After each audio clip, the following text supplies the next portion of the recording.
সকালে ঘুম থেকে উঠে অবশ্যই ভগবান শ্রীকৃষ্ণের বাণী শোনো। এতে তোমার জীবন বদলে যাবে। যদি তুমি কোনো বিষয়ে খুব চিন্তিত থাকো, যদি কেউ তোমার হৃদয় ভেঙে দিয়ে থাকে, যদি তুমি জীবনে সুখী হতে না পারো, অথবা যদি তুমি নিজের জীবনের সাফল্য অর্জন করতে চাও, তবে জেনে রেখো শ্রীমদ্ ভগবত গীতার জ্ঞান তোমাকে সবসময় সুখে থাকতে শেখাবে।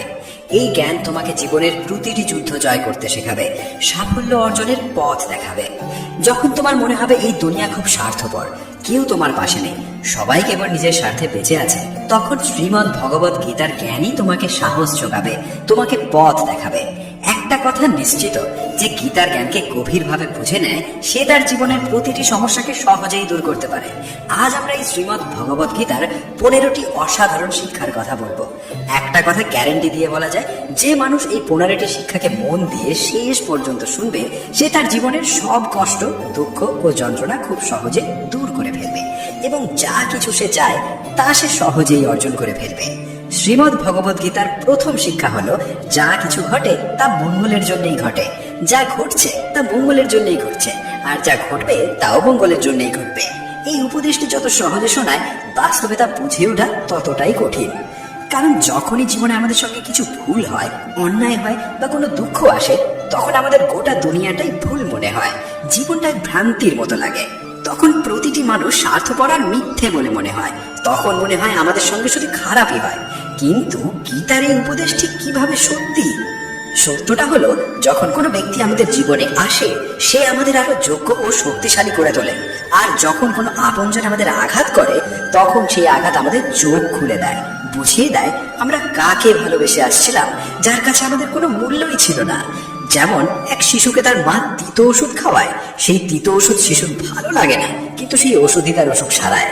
আসলে প্রত্যেক মানুষ সেইটুকুই সত্য বলে ধরে নেয় যতটুকু সে বুঝতে পারে বা যতটুকু তাকে দেখানো বা শোনানো হয়। কিন্তু যতক্ষণ না জীবনে কোনো কষ্ট আসে, ততক্ষণ পর্যন্ত তুমি কারোর সত্যিকারের চেহারা বুঝতে পারো না। যতদিন না মানুষের তোমার প্রয়োজন পড়ে, ততদিন তারা তোমার সঙ্গে ভালো আচরণ করে। কিন্তু যেই দিন তোমার কাছ থেকে তাদের লাভ পাওয়া বন্ধ হয়ে যায়, সেই দিন তারা আসল রূপ দেখায়, যা অনেক গভীর আঘাত দেয়। তুমি নিশ্চয়ই এমন অনেকের মুখে শুনেছ, এই মানুষটা এমন হবে আমি ভাবতেও পারিনি, তার জন্য আমি কি করিনি, আমি তোকে আপন করে নিয়েছিলাম, অথচ সে এমন ব্যবহার করবে তা আমি কল্পনাও করতে পারিনি। বাস্তবে প্রতিটি মানুষই মুখোশ পরে ঘরে। তুমি কখনোই কোনো মানুষের সত্যিকারের রূপ বুঝতে পারবে না, যতক্ষণ না সে তোমার সঙ্গে খারাপ আচরণ করে। এই কারণেই বলা হয়, যদি কেউ তোমাকে আঘাত করে, সেটাও তোমার মঙ্গলেই হয়। কারণ সেই আঘাতের ফলে তুমি জীবন যুদ্ধে লড়তে শেখো, সামনে এগোতে শেখো।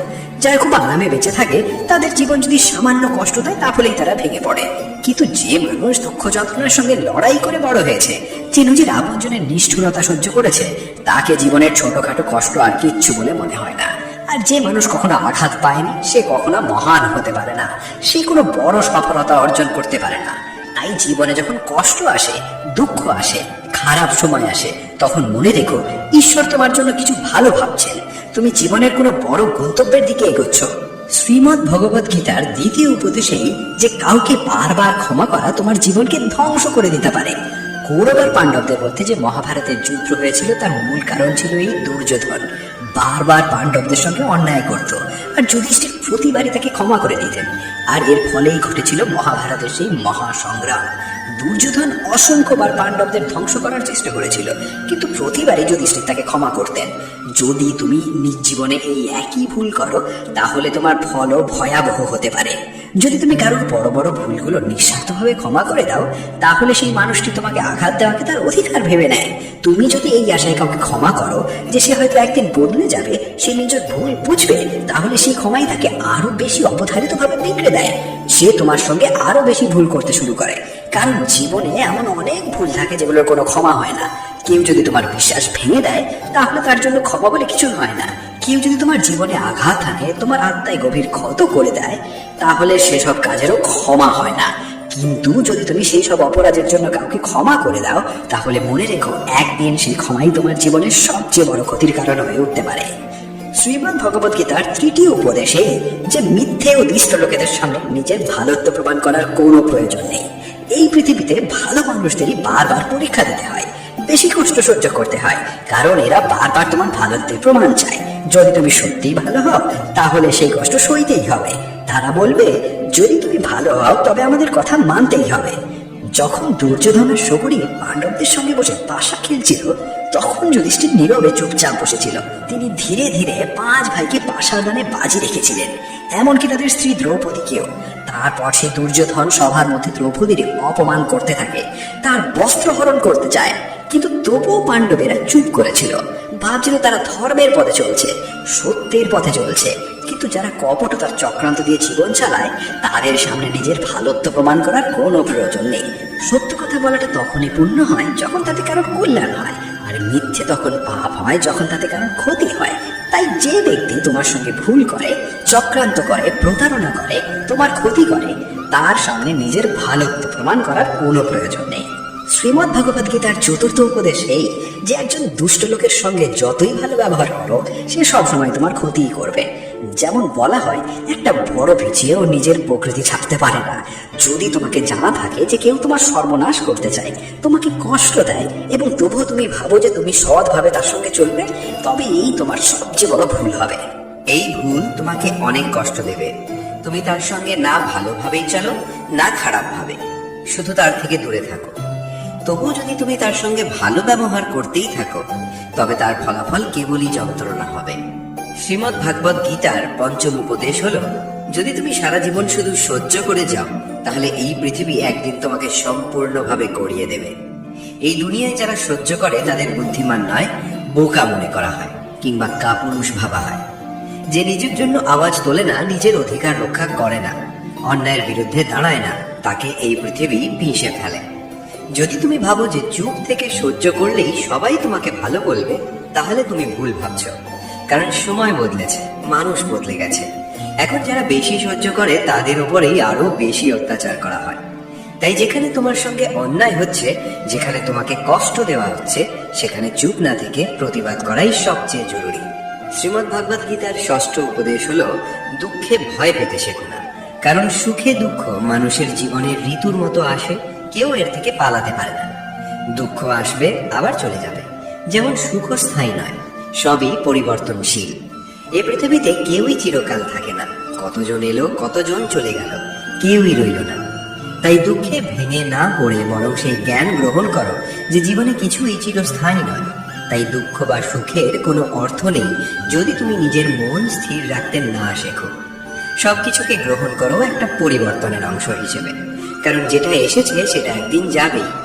দুঃখে ভেঙে পড়ার চেয়ে খুশি হয়ে জীবন কাটানোই শ্রেয়, আর সুখে থাকা দুঃখে থেকে সব সময় ভালো। শ্রীমদ্ ভাগবত গীতার 7ম উপদেশ এই যে একজন ভালো মানুষ যদি খারাপ মানুষের সঙ্গে সম্পর্ক রাখে, তবে একদিন তারও পতন হবে। মহাভারতের কর্ণ ছিল পাণ্ডবদের বড় ভাই। সে দানবীর ছিল, ধর্মকে জানত, সত্য বুঝত। তবুও সে দুর্যোধনের বন্ধু হয়ে উঠেছিল, আর সে খারাপ সঙ্গের জন্য তার সর্বনাশ হয়। ঠিক তেমনি যদি একজন ভালো মানুষ খারাপ লোকেদের সঙ্গে জড়িয়ে পড়ে, তবে সে যতই ভালো হোক না কেন, সে তাদের পাপের ফলও ভোগ করে। তাদের সঙ্গে থাকার কারণে তার জীবনও ধ্বংস হয়ে যায়। শ্রীমদ্ ভগবত গীতার 8ম শিক্ষা হলো, ভালোবাসা আর অনুভবের সম্পর্ক কেবল তাদের সঙ্গেই গড়ে তুলতে হয় যারা সেই ভালোবাসা আর অনুভবের মর্যাদা বোঝে। যদি তুমি এমন কাউকে ভালোবাসো যে তোমার ভালোবাসার কদর করে না, তাহলে সেটা তোমার হৃদয়ের সবচেয়ে বড় কষ্ট হয়ে ওঠে। তুমি যদি এমন কাউকে অনেক মূল্য দাও যে তোমাকে কোনো মূল্যই দেয় না, তাহলে তার থেকে কেবলই অশ্রু পাও। তাই মনে রেখো, একটা ভুল সম্পর্কের চেয়ে একাকিত্ব অনেক ভালো। একা থেকে তুমি এতটা কষ্ট পাবে না যতটা ভুল সম্পর্কে যুক্ত হয়ে পাবে। আজকের যুগে কেউ কারোর কদর করে না, কেউ নিঃস্বার্থ ভালোবাসা দেয় না।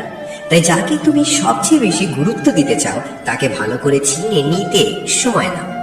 বুঝে দেখে তারপর জীবনে তাকে সেই সম্মান আর স্থান দাও। কাউকে ভালোবাসা দেওয়া, সম্মান দেওয়া ভুল নয়, কিন্তু সেই ভালোবাসা আর সম্মান যদি তোমাকে কষ্ট দিতে শুরু করে, তাহলে সেই সম্পর্ক থেকে সরে আসাটাই তোমার জন্য উত্তম। শ্রীমদ্ ভাগবত গীতার 9ম শিক্ষা হলো, যে ব্যক্তি দুঃখে কাঁদে না, সুখে ভেসে যায় না, সেই সব ধরনের জীবনের সমস্যাকে জয় করতে পারে। ভগবান শ্রীকৃষ্ণ অর্জুনকে বলেছিলেন, যে ব্যক্তি শত্রু মিত্রের মধ্যে, অপমান সম্মানের মধ্যে, শীতউষ্ণতা সুখ দুঃখের মধ্যে কখনো কাঁপে না, সেই সত্যিকারের মানুষ। সে এই জীবনের সমস্ত পরিস্থিতি অতিক্রম করতে পারে, আর এমন মানুষই আমাকে সবচেয়ে প্রিয়। যারা ছোটখাটো ব্যাপারে কাঁদে বা সামান্য সুখ পেলে মাটিতে পা না রেখে উঠতে শুরু করে, তাদের মন অস্থির আর অশান্ত হয়ে যায়। এমন মানুষের উপর কেউ ভরসা করতে পারে না, কারণ সবাই জানে সে এখন দুঃখে আছে বলে আমাদের কাছে এসেছে, কিন্তু যেই তার ভালো সময় আসবে তখন সে আর আমাদের চিনবেও না। তাই জীবন যাই আনুক না কেন, একজন বুদ্ধিমান মানুষ কখনো দুঃখে কাতর হয় না, সুখে দম্ভিত হয় না। সে সময়কে বুঝে নেয়, সমাধান খোঁজে এবং জীবনে এগিয়ে চলে। তাই শ্রীকৃষ্ণ অর্জুনকে বলেন, তুমি সংযম শেখো, মনকে স্থির রাখো, কারণ যার মনে স্থিরতা আসে সে পৃথিবীর সব দুঃখকে জয় করতে পারে। শ্রীমদ্ ভগবত গীতার 10ম উপদেশ হলো, যে ব্যক্তি তার কর্তব্য আর কর্মকে জ্ঞান এবং বুদ্ধির সঙ্গে পালন করে না, তার জীবনে কেবল দুঃখ আর ব্যর্থতা আসে। অর্জুন যখন শ্রীকৃষ্ণকে বলেছিলেন, যুদ্ধ করে এত মানুষকে হত্যা করার থেকে তো ভালো সন্ন্যাসী হয়ে ভিক্ষা করে খাই, তখন শ্রীকৃষ্ণ বলেছিলেন, এটা তোর ধর্ম নয়, এটা তোর কর্তব্য নয়।